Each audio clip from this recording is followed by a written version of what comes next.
M28 News. su ngeen bañee lenn lu leen rëcc ci sunu ay vidéo da ngeen di dem YouTube tapé M28 News abonné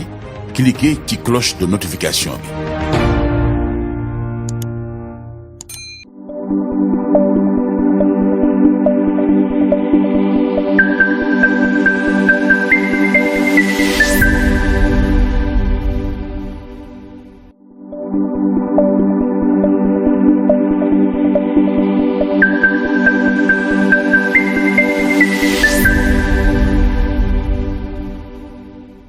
bismillahi rahmaani rahim mbokki jullit yi ñuy teewlu ci seen chaîne M28 News ñu ngi leen di nuyu bu baax a baax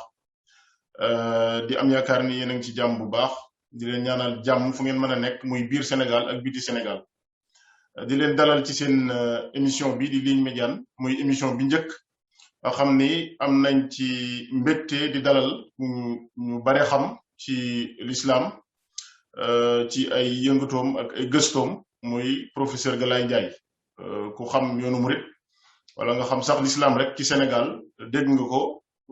wala boog sax nga mos koo gis wala nga mos koo lire kon ñu am mbégte bu baax a baax di ko ci dalal ligne médiane nag nii lañu koy doxalee muy ay waroon xam-xam ak ay sénégalais wala sax ñu dul ay sénégalais waaye ñoo xam ne laal nañ ci yoonu murit waaye seen taxawaay ci fa ñu nekk ci adduna bi wala fi ñuy dund wala ci li ñuy yëngu am nañ ci ak ràññeeku bu baax a baax te ñu baree bari dañuy gis doomu aadama yi wala nit ñi di intervenir waaye duñu xam seen parcours duñu xam seen jaar-jaar ba fañ leen war a teg wala nañu war a profité ci seen xam-xam duñ ko def kon nag émission bi loolu moo ko tax a jóg muy wanale leen xamale leen ak ñoo xam ni léeg-léeg ñu dégg leen wala ñu gis leen waaye seen parcours xëy na jombul ump nañu wala lu baree bare bokk ump nañu ci xam naa duñu mën a dugg ci parcours bi yépp ndax day riche ba ëpp macha allah waaye balaa loolu kon ñu bàyyi leen ngeen nuyoo professeur Galaye Ndiaye nga xam ni mu ngi basé Bruxelles waaye dafa mel ni ci àdduna bépp la basé wu ndax bari na macha allah ci jotaay yuñ koy dalal di ko ci dégg kon professeur Galaye ñu ngi lay nuyu bu baax a baax di la dalal ci chaîne M28 News rawatina ci émission bu njëkk bi ci ligne médiane ñu bàyyi la nga nuyoo ak téléspectateurs yi. waaleykum salaam wa rahmatullahi taala wa barakatuhu Sëriñ Omar ba maa ngi lay ziyaare bu baax di am mbégte lool di ànd ak yow jotaay bi di wax rek ni dinaa ci sawar lool di ci ànd ak ku mel na yow boo xamee ni li nga wax jëmale ci sama jëmm ji yëpp mën nañ ko jël delloo ko ci sa jëmm ji ndax sa taxawaay ci diaspora bi ci France surtout ci bépp événement bu mag boo xamee ni ñu ngi koy def ci France nga bokk ci ñi nga xamee ni ñu ci gën a ràññeeku lañu surtout ci làkku nasaraan bi nga xamee ni yàlla may na la ci loo xamee ni sénégalais yu bari vraiment di ci bég di ci kontaan ci ni ngay tasaare yoonu murit ci France. jërëjëf professeur ñu ngi lay sant bu baax ci nuyoo bi xam naa li nga wax ci ñun moom duñ ci ñëw ndax day gudd waaye li nga wax ci ñun ci yow la nekk xam naa kon li ñuy njëkk a laaj rek xam naa ku dégg professeur Galaye Ndiaye li ngay njëkk a laaj xëy na mooy kan mooy professeur Galaye Ndiaye fan la jaar ba agsi fii ba am responsabilité yi mu am ba ñu koy déglu ci wax dëgg yàlla macha allah ci domaine yu bari rawatina nag ci lu jëm ci l'islam ak yoonu murid bu ma la laajoon loolu professeur lan nga may tontu kan mooy professeur Galaye Ndiaye. waaw loolu laaj bu jafe la mooy nit ki di wax ci boppam lu jafe la waaye comme émission bi looloo ko tax a jóg dañuy wax rek ni Mouhamed Galaye Ndiaye benn ndongo daara la taalibe la buy sàkku xam-xam maa ngi feeñee ca Mauritanie laa juddoo donc màgge fa tamit jàng fa ba jege am baccalauréat donc jamono jooju yëpp maa ngi nekk ci Mauritanie di fa jàng ci école publique Mauritanie ci fu ñuy wax Lixa ginnaaw ga aussi dëkk naa fu ñuy wax Sabxa ca Mauritanie ndax sama waajur Alaaji Basiru Njaay nga xam ne moom ma meññet dafa demoon Mauritanie man maa njëkk a juddoo ci sunu famille en Mauritanie dafa demoon nag ngir ñaari mbir ngir sàkku xam-xam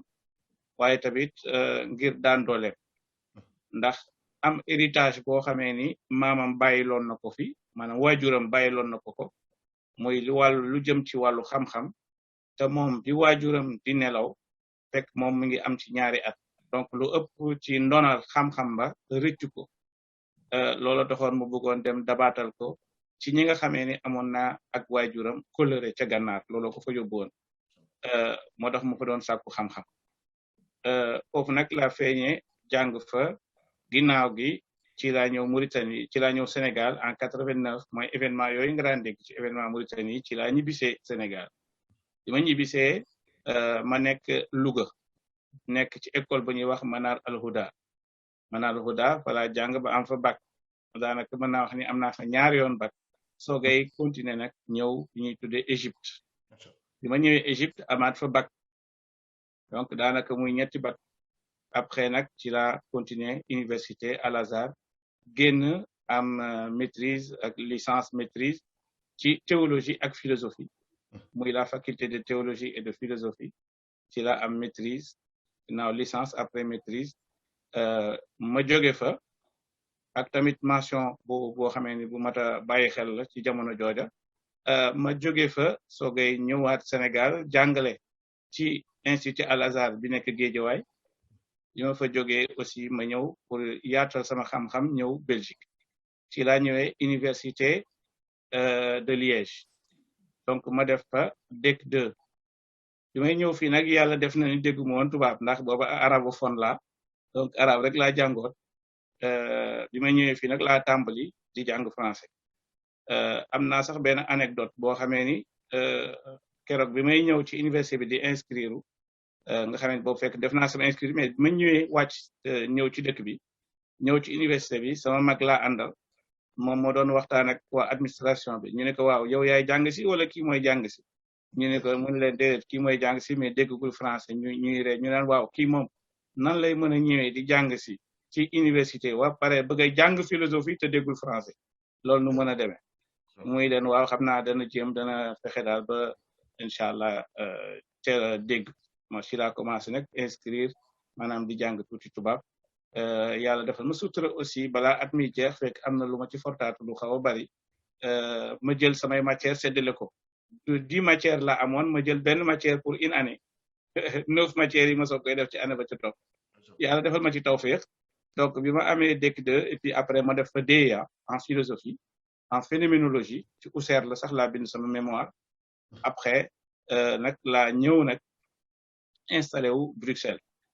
fekk booba tamit problème mu moyen ak yooyu pour mën a yeggale pour def sama doctorat ci laa ñëw nag pour commencer wut liggéey donc ci laa ñëwee Bruxelles bi ma ñëwee commencer di jàngale ci benn académie ñu tuddee académie des sciences islamiques donc bu nekk fii ci Bruxelles ma jàngale fa pendant 2 ans wala sax xëy na ëpp na ko 2-3 ans après nag foofu la ñu ma recruter jël ma fal ma imam de la grande mosquée de Bruxelles donc ma nekk fa imam en même temps aussi ñu dénk ma institut islamique européen ma nekk directeur di jàngale en même temps nekk directeur donc nekkoon professeur di jàngale en même temps nekk directeur donc jamono jooju aussi am beneen faculté bu ñu tuddee la faculté des sciences islamiques FICB boo xamee ni mu ngi nekk fii ci Bruxelles donc moo fa doon jàngale aussi di fa joxe cours donc en tant que professeur de théologie ak aussi philosophie islamique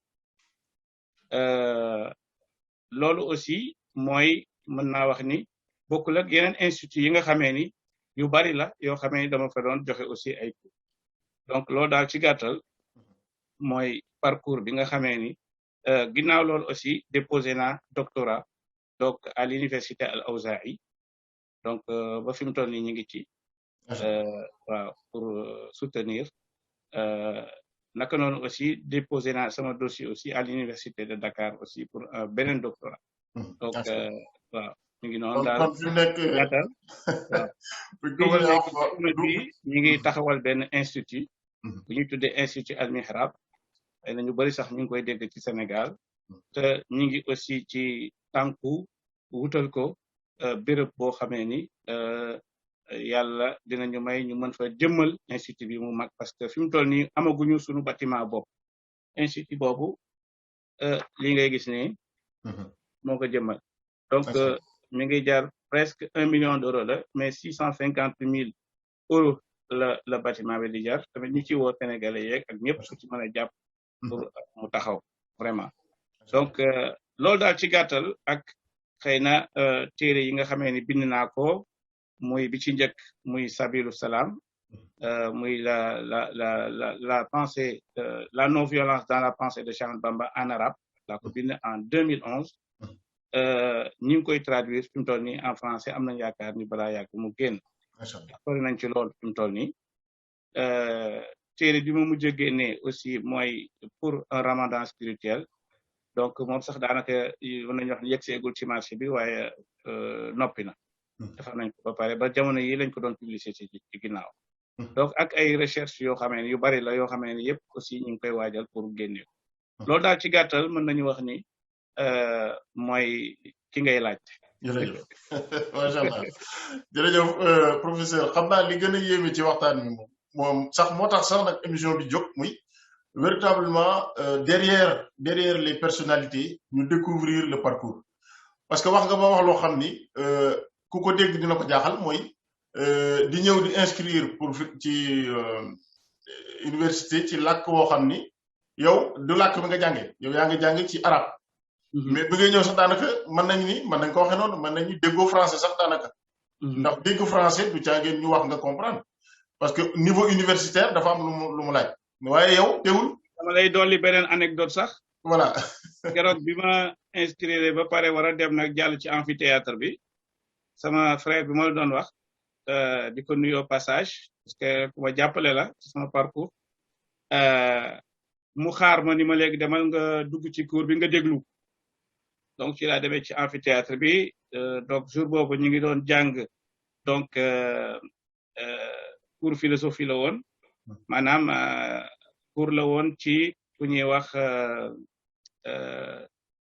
Brentano donc ci moom lañ doon waxtaan keroog léegi bi ma duggee toog ba cours bi jeex ma génn bi ma laajee ana lan nga comprendre ma ne ko daal xam naa ne saa yu ne Descartes ma xam ni wax na Descartes saa yu ne nit mu ree ni ma kon ni ñuy def mooy il faut ñu def nga inscrire donc pour jàng français donc voilà noonu daal la demee nga xam ni sama premier cours moom turu philosophie rek laa doon dégg waaye li mu doon waaji doon wax moom foo ma ci dal macha allah loolu rek je pense jàng la leçon la boo xam ni ñu ngi am yaakaar ni ñu déglu te toll ci jàng dinañ ko bàyyi xel wax dëgg yàlla c'est extrêmement important ñu la ciy félicité bu baax xam naa bu ñu jógee ci loolu dañuy wax nañ sa parcours universitaire sa parcours scolaire ak universitaire waaye loolu doomu aadama moo ko def muy yow Galaye Ndiaye bala ngaa doon professeur doon nga déjà Mohamed Galaye Ndiaye am fu mu soqi ko am fu mu bokk loolu tam xëy na day baax ñu ñëwaat ci donte mën nañ cee bañ a yàgg sax waaye jar na ko pour ñu def lien entre parcours bi nga def xëy na ak fi nga soqi ko. waaw wax naa la léegi ni la ku ñuy wax El Hadj Bassirou Ndiaye moom a jur ak ku ñuy wax Ajaratu Ndiaye Mbaye sama waajur bu góor waajuram mooy Mor Ndiaye Ndaam Khalil Ndaam Khalil boo ko déggee Khalil ab téere la boo xam ne moom mooy li ñuy tuddee lëwal ca Sénégal xam ne boo jàngee fiqh ba yegg lëwal Khalil boobu sama maam dafa bokkoon ci tund wi koo xam ne moo ko dàqoon a jàngale moo tax ñu ko doon wax Mor Ndiaye Ndaam mooy dëkk ba Khalil tamit nekkaat beneen dëkk turu téere la waaye turu dëkk la parce que li tax ñu tuddee ko dëkk ba parce que sama maam moo dàqoon a jàngale Khalil ci tund wi loolu tamit moo indi sama waajur boobu sama maam boobu ma lay wax muy Mor Ndiaye moom da daan dem gànnaar aussi di sàkku ci xam-xam ci Cheikh Sidiya Baba yi muy ñëw Mauritanie di sàkku xam-xam ànd ak mbooloo da daan dem di sàkku ji xam-xam ci Cheikh Sidiya Baba mu mujj mi du Cheikh Sidiya Baba mu njëkk ba dafa am al kabir ak saxir Cheikh Sidiya Baba bu mujj bi la ndax kooku mooy ki jamonoon teg Serigne Touba moom nag xaritu sama maam la woon boobu fekk na sama maam xamagul sax kuy Serigne Touba ba mu ñëwee foofu nag la xamante ak Serigne Touba foofu ca Gànnaar ci biñ ko yóbbee ci en 1903 foofu day soog a xamante ak Serigne Touba Cheikh Sidé Baba moo ko présenté léegi nag bi mu ko présenté ba ñu waxtaanu gudd la waaye pour tënk ko rek ci la ko wax ni ko man de kee bëgg naa koo xam mu ne ko sa mbokk laak yëpp wax ko yooyu ci la nag bi ñu xamanteeg sëñ bi mu am ay kàddu yu bari yoo xam ne dox naag seen diggante mu ne ko nag léegi dama bëgg boo ñëwee Sénégal foo ma dégg ci réew mi rek nga fekk ma fa foofu nag la Cheikh Sidé Baba binde xasida gu siiw googu ngay dégg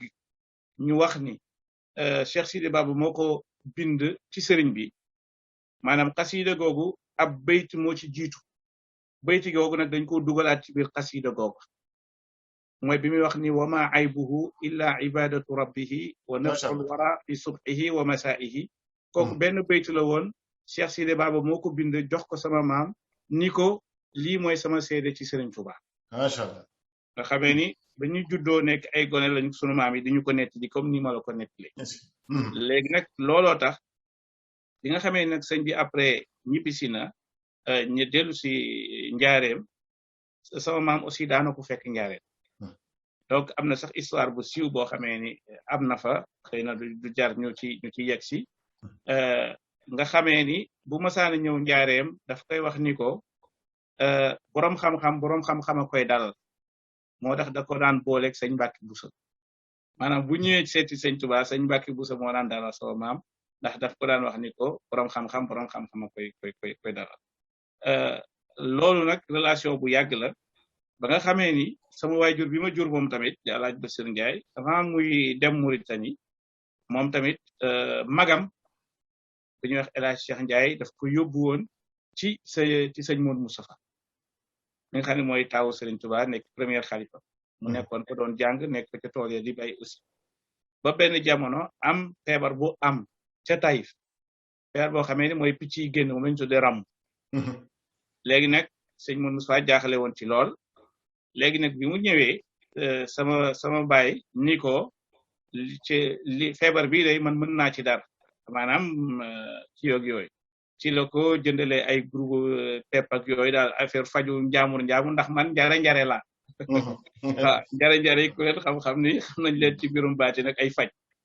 donc nag ci la faje taaliba ya fa nekkoon yëpp amoon ramb bi donc sëñ Modou Moustapha tamit joxoon ko confiance mu faj leen bi mu leen fajee nag sëñ Modou Moustapha di ko wooyee tabib macha allah waaw nga xamee ni tabib lañ ko doon wooyee moom moo nekkoon secrétaire am aussi parce que moom bi mu nekkee Njàmbur dafa jotoon a jàng tuuti français ba mu ñëwee ca tool ya nag loolu sax moo tax sëñ Modou Moustapha woolu ko en fait parce que dafa amoon ay lettres yu fa daan ñëw te booba sëñ Cheikh génn na dem jàngi ku daan lire lettres yi en français amu ko woon léegi bi mu déggee ni gonek Njàmbur googu mi ngi ci tool yi te dégg na français te mooy liiral ñu ci bëri seeni lettres la ko sëñ Modou Moustapha wool mu ko wooloo mu ñëw mu commencé di ko jàngaloo lettres yi mu gis ni kii ndekee dégg na tuuti français donc mu koy liiral lettres yi aussi mu ko daan neexal aussi jëndaloon ko ab vélo sax nga xamee ni ci lay dem di jëli courrier yeeg yooyu di ñëw loolu histoire la boo xam ne histoire bu yàgg la waaw doomam yi fi nekk sëtam yi fi nekk ñoom xam nañu histoire boobu baax a baax kon nga gis ni daal famille bi dafa yàgg lëkkaloo ak waa kër sëñ Touba naka noonu moom sama waajur moom waa kër sëñ Modou Moustapha la waaye dafa jël njabootam yëpp moom tamit jox ko sëñ Mourtala sa ndax lu tax parce que bi mu nekkee Gànnaar sëñ Mourtala da ko fa daan fekk moo ko daan dalal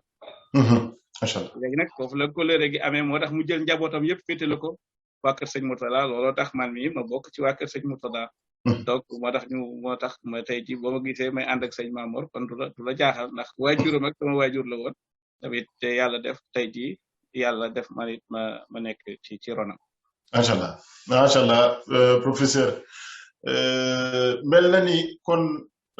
am nga relation yu fort ak dëkk bi ak réew Mauritanie déjà te it mel na ni relation boobu aussi ci sa cosaan moo fondé relation bi nga am ak bi say wajur am ak sa maam rawatina ak Serigne Touba nga xam ni kon dafa mel ni am na ku sama benn xarit da naan actionnaire laa ci yoon wi bu fekkoon ab société la ma ne kon actionnaire laa ci waaye bu wér a wér waaye yow moom xam naa bu fekkoon société la ñu ni kon actionnaire nga ci waaye dama la ci dolli leneen sax xam nga sama maam bi ma lay wax muy Mor Ndiaye Naam Xalil keroog bi nga xamee ne ñibbisi na ba am relation yi ma la wax ak sëñ Touba dani comme moom Cheikh Sidiya Baba moo tax mu xam Serigne Touba te moom doomim jur yëpp mi ngi koy tuddee waa kër Serigne Touba pour kóllëre mu jël benn doomam tuddee ko Cheikh Sidiya Baba kooku tey jii mi ngi dund ma nga ca Louga moom la ñuy tuddee Cheikh Ndiaye docteur ku xam Louga yëpp ku may dégg dana xam ni Cheikh Ndiaye docteur bi nekk foofu ci hôpital bi Cheikh Sidiya Baba lañ ko tuddee macha allah parce que par kóllëre ndax moom moo tax mu xam Serigne Touba Cheikh Sidiya Baba macha allah donc loolu rek pour firnde histoire bi nga xamee ni moom la doon leeral. dëgg la macha allah am na solo mu mel ni sax sa wayjur sëñ Bassirou Ndiaye moom nga wax. naka noonu sama côté yaay aussi ñoom it waa kër Thierno Birahim lañ. maam Thierno Birahim waa Louga. Saliou Guèye ndëkta ñëpp xamoon nañ ko dañuy wax ni sax danaan yëkkati ay xandi ndox. di ko jëlee Louga di ko yóbbu xam nga Louga ak Darou Mouhty sori wuñu donc fa la daan jëlee ndox ak yëpp di ko indil waa Darou Mouhty. macha allah taalibeem bu magam la woon boo xamee ni taalibeem kii borom daaru la woon. si ñëpp xamoon ci jamono jooju Saliou Guèye ndëkta waa tundu Louga bi yëpp xam nañ. macha allah jërëjëf professeur mel na ni mënul woon ñàkk ñu ñëw ci loolu ndax léeg-léeg sax souvent fi nga jógee ak formation bi ñu la jox yar bi ñu la jox éducation de base dafa am solo c'est fondamental éducation de base ndax day déterminer lu bëree bëri pas toujours waaye souvent da ngay déterminer quand même parcours doomu adama bi rawatina buy fàttaliku fi mu jógee fàttaliku ana ñan ñoo ko meññ ak lan lañ bëgg ci moom loolu lu am solo la kon mel na ni sa wajur woowu nga wax di Serigne Bassirou Ndiaye mel na ni sax amoon na relation yu jege lool ak sëñ Modou Moustapha ci boppam. bu weesoo loolu nga ci wax noonu mel na ni jege woon na ko lool ba yu bari mu ko ko daan liggéeyloo. loolu xam naa ni moom it jombul xëy na dinañ ci mës a ñëw. waaye bu ñu nee professeur Galaye Ndiaye dinañ gis wala ñu dégg bi may tàmbali maa ngi koy wax.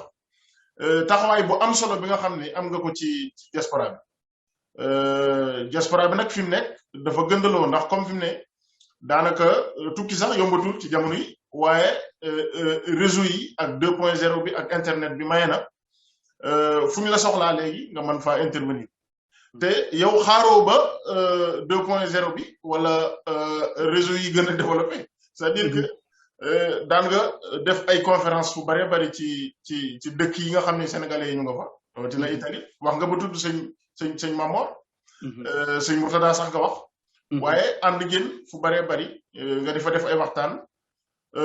taxawaay boobu nga am ci diaspora bi mel na ni du ay conférence rek am na tam rôle bu mag sànq wax nga institut bi ngay taxawal wax nga itam nekkoon nga imam grande mosquée Bruxelles yooyu dafay baax professeur ñu taxaw ci parce que c'est quand même fierté la daal maanaam bu ma ko mënee waxee noonu bu weesoo njëriñ li nga amal ñi nga xam ne ñooy Sénégal yi taxawaay bi nga xam ne am nga ko bay jiite ay kuréel yu mag wala ay mosquée loolu yow nan nga ko jàngate yow rôle boobu nan nga ko percevoir ak nan nga koy dundee. waaw xam nga Belgique fii naar yi ñoo fi ëpp.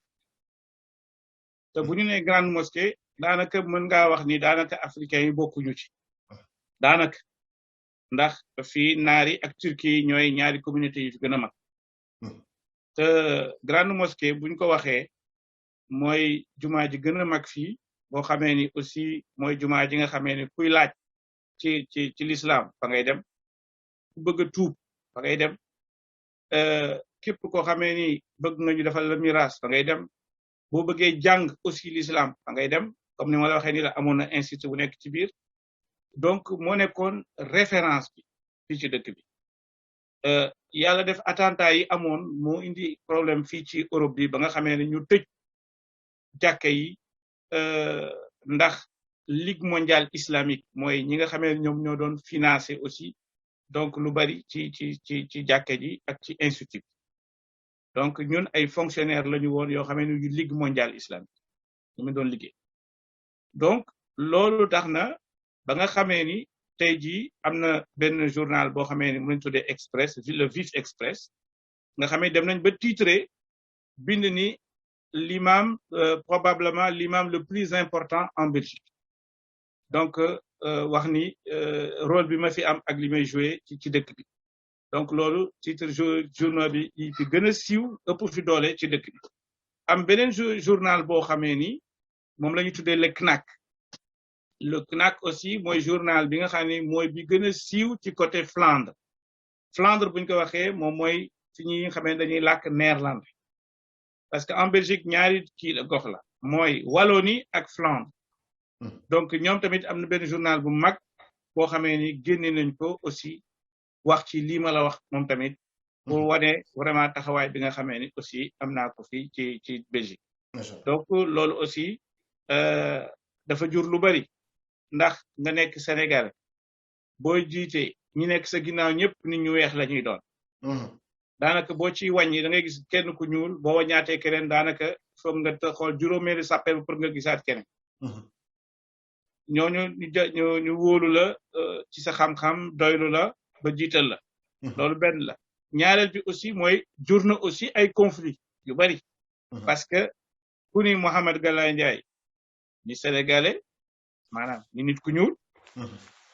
ba pare daat ni ci obédience soufi la bokk muy murid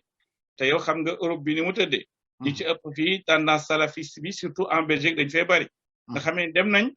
bay di ma contester publiquement ni waruma jiiti fi léegi ñoom parce que ab murid la parce que ab soufi la ok nee nañ su ñoom suufi mooy koo xamee ni daal diineem baaxul pas-pasam baaxul donc nga xamee dem nañ ba plainte ma ba yóbbu ma ba ci ambassade Arabie Saoudite ngir sama pas-pas nee daal amu pas-pas bu baax loolu am na ay kuréel yoo xamee ni taxaw nañ ko def ko waaye amul woon benn impact amul woon benn njariñ ndax li ëpp ci nit ñi sama xam-xam doyoon na leen donc aussi sama doxalin aussi doyoon na leen ba loolu tax ma nekk fa ba ma fay jógee ci sunuy maanaam ci ni ko yàlla dogal macha allah nga xamee ni mbir mi dañ ko mujj arrêté kon ba tey jii fa laay nekk donc loolu yëpp nga gis ni ay jafe-jafe la ndax yow xam nga naar bu baax naar balaa mu lay reconnaître wala mu lay jiital dana la càmbar bu baax a baax dana la natt fu ne donc loolu yëpp tamit tawfeex sunu borom la ba tax na tey jii may wax ak yow nii ci sunu institut bi daanaka am nañu luy tolloog 100 et quelques étudiants yoo xamee ne ñu ngi ñuy topp donc di suivre suñuy cours ak tamit ay professeurs yu bari yoo xamee ne aussi ñu ngi collaborer ak ñun ak di liggéey donc du lu yomb en tant que nit ku ñuul en tant que aussi koo xamee ni ci tendance suufi nga bokk ba pare bëgg fee maanaam jiite kuréelu nit ñu weex ñi dafay xaw a jafe ndax tendance salafiste bi ci Bruxelles ci Europe bi dañ fee am doole lool. jërëjëf professeur mu mel ni sax am na benn anecdote bu ma la déggoon nga koy nettali dama wax teewlootul nu mu demee dafa mel ni daf doon laaj ci imam la doon laaj xawma directeur institut la doon laaj. waaw waaye waaw loolu xam naa boo ñu ci mën a ñëwal rek. waaw loolu benn taximan la. donc dama jiite àjjuma ci donc def xutba ba defee xutba bi moom ndeysaan jamono jooju mu amul woon temps pour mën a ñëw julli si ndax booba taximan la mi ngi ci oto bi mais day déglu sermon parce que sermon bi dañ koy maanaam xutba bi dañ koy jàllale direct ci rajo léegi moom mi ngi ci otoom di déglu xutba bi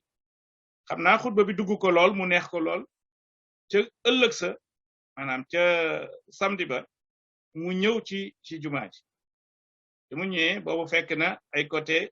entre 17h 18h la nga xam ne boobu maa ngi sama bureau di xaar 18h jot pour ma dem ci institut bi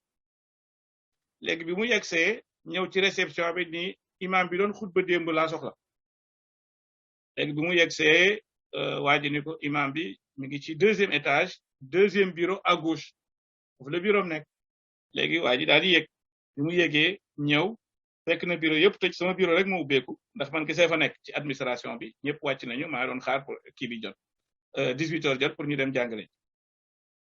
bi mu ñëwee romb na ma nuyuwuma di xool néegi maanaam bureau yi par benn di xool ma nii romb ma dem wàcc ñëwaat ci waa ji ni ko imam bi gisuma ko waa ji ni ko loolu mënta nekk daal di jël téléphone bi woo ma ni ma Cheikh Mohamed tu es là ma ne ko oui je suis là mu ni ma ben waa ji ni ko imam baa nga ci kaw yéegaatal waa ji yéegaat bi mu yéegee ñëwaat romb ma nuyuwuma ba léegi maanaam gis na ma maa ngi toog noonu parce que maa ngi toog noonu sol sama chemise noonu sama ordinateur di liggéey donc mu romb ma xool wàccaat ñëwaat ci waa ji ni ko gisuma imam waa ji jàpp ci loxoom ni ko kaa ñu dem daa di yéeg ba ñëw ba jàkkaarloo man ni ko imam baa ngi nii mu xool ma jàppul ni yow yaay imam bi daal jàppul ni maa imam bi parce que ni ma gisee aw ma sikkim ñaareel bi nit ku ñuul la donc jàkk ci ni mu toll ak ampleur bi mënul gis ni daal nit ku ñuul kii moo war a mën a jiite fii war a mën a nekk fi imam et puis xutba bi ni mu ko doon déggee xam naa aussi jàppul ni nit ku ñuul aussi mooy wax ak yooyu yëpp donc il avait une grande surprise après mu ni ma je suis désolé nangam ma ne ko non y a pas de quoi faut venir vous asseoir ma ne ko lan moo xew mu ne ma non parce que xutba bi laa dégg démb bu neex ma lool donc ma ñëwoon rek pour vraiment remercier la parce que dugg na ma lool nangam et cetera dafa mel ne man nga doon waxal et cetera mu ne ma nag vraiment dama dugg gis naa nuyu ma la benn ñaareel bi mooy bi ma la gisee nga toog nuruwoo ma imam yow koy jàngal nga ko lu bëree bëri déjà boo ñëwee fekk nit nuyu ko daal déjà loolu lu am solo la waaw mënoon na ma sax laaj ana imam bi voilà ma nuyu laaj ba ana imam bi voilà c'est ça léegi man li may keebeel gi rek mooy wane ni ñoom déjà nit ku ñuul c'est ça ñaar aussi jàpp nañ aussi imam maanaam aspect extérieur bi la mooy foog nga sol xaftaan wu rëy wala bolog bu rëy am sikkim bu gudd wala yooyu yëpp jàpp nañ ni imam noonu la war a mel donc yooyu yëpp aussi ay stéréotype la daal maanaam mais insister foofu ci ni mu déggee moom xutba bi te jàpp ne xëy na sax naar moo ko def wala koo xam ne dafa nàmp arab loolu aussi dama ci insister c'est-à-dire que professeur man am na lu ma marqué ci yow mooy te man dama jàpp ni dafa am solo mooy làkk wu manti doon boo koy wax na nga ko wax na nga ko war a waxee dëgg la jox ko àqam parce que c'est important bon c'est vrai que accent moom kenn du ko maîtriser mais man gis naa effort bi ngay def ci làkk wu nekk wax dëgg yàlla nga waxe ko ni nga koy waxee à commencer par le wolof moom waxale mu ndax moom nga nam voilà parce que buñ la déggee par exemple ngay wax français am na yoo xam ne jàpp ni sax dégg nga noonu arab wala dégg nga ni wolof alors que làkk woo ci làkk rek bu ko dégg day foog ni en fait moom rek nga dégg loolu c'est important loolu c'est très important waaw loolu dëgg la ñu bari dañ ma koy wax dañ ne ma yow boo làkkee wolof ñu ni yow jàkkaarul ñu dégg nga wolof boo làkkee français ñu ni yow dafa nañu arabophone nga boo waxee arabe ñu ni yow naar nga mais c'est ça loolu man je pense que rigueur la daal il faut de la dans toute chose xam naa professeur du ngi la am mukk ci émission bi wax dëgg yàlla te dégg nañu bu baax sa histoire ak yoonu murid wax dëgg yàlla mu imprégné bu baax sa parcours imprégné sa cosaan imprégné sa dund imprégné sa activité aussi voilà loolu def naa moom du ma ci ñëwaat jërëjëf professeur xam naa buñ ko toppee dana gudd te duñ fi jóg ndax wax dëgg yàlla kàddu yi yëpp am solo surtout lii ñu mujj a waxtaanee waaye mu am rapport lool ak li njëkk a waxtaanee muy sa parcours ak itam sa jaar-jaar ak sa taxawaay aussi ci diine ji rawatina ci yoonu murit ak ci diaspora bi loolu lépp expérience la boo xam ni defe naa dina tax nga am lecture bu am solo ci xew-xew ndax xew-xew bu amee bu ñu yem rek loolu sax moo tax a jóg nag chaîne bii muy bañ a yem rek ci l'immédiateté de l'information maanaam li nga xam ni moom moo dal ci suñu kaw waaye ñu am recul jël hauteur xaw koo dànd tuuti indi ci ay jàngat ba bu ëllëgee su li ñu mel amaatee ñu xam yan taxawaay lañ ci am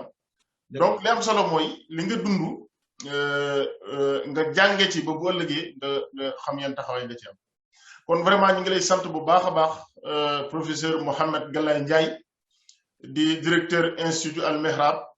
am na lu mu ci wax sànq xëy na jombul ay jamono dinañ ci ñëwaat waaye muy lu am solo loo xam ni ñu ngi leen ciy woo itam ndax ni mu waxee parcours am taxawaay bi mu am expérience bi mu am jot na wax dëgg yàlla mu partagé ko tàmbali na ko sax bu baax a baax ndax ci lay liggéey moom ci loolu lay yëngu ci xam-xam ak ci tasaare ko ak ci jàngale waaye almihrab wax dëgg yàlla ñu ngi ñaan suñu boroom barkeel ko yëkkati ko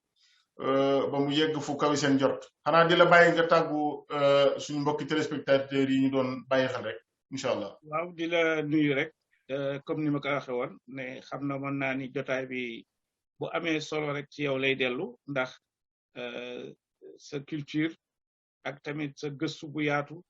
ak say taxawaay yi nga xamee ni yu ràññiku la dëgg yàlla ci yoonu murit di la ñaanal émission bi aussi mu am succès yàlla def na ni xëy na maa ko tàmbali waaye di ñaan sunu borom mu nekk émission bu am réussite boo xamee ni dina yaatu ci àdduna bi yëpp nga koy def ak yeneen borom xam-xam yu gën a ràññiku ci àdduna bi ci gox yu fasantikoo di la ñaanal gudd fan ak wér-gu-yaram nga yàgg maanaam di servir communauté bi xanaa di jaar ci yow rek di la yóbbante nuyoo Serigne Cheikh Fatma mi nga xamee ni moom moo daanaka mën nañu wax ni coordonné li yëpp ba li yëpp mën a yemb kon ñu koy jagleel cant ak ngërëm bu baax a baax di sàkku ci moom aussi ñaan jërëjëf professeur Galaye Ndiaye ñu ngi lay sant bu baax a baax ci teewaay bi di wax dëgg yàlla am fierté ci dalal la bu baax a baax ñu ngi am yaakaar ne ñëpp ñu doon bàyyi xel dinañ ci amee ay bind yu am solo yoo xam ne dina leen jariñ ci seen àdduna jariñ leen aussi ci seen ëllëg ndax ab jullit moom damay wax ni àdduna moom aw yoon la wu ñuy jaar rek jëm àllaxira kon yàlla nañu yàlla defal dëgg ak topp di leen sant bu baax a baax di leen dig daje ci beneen émission ligne médiane incha allah jërë ngeen jëf.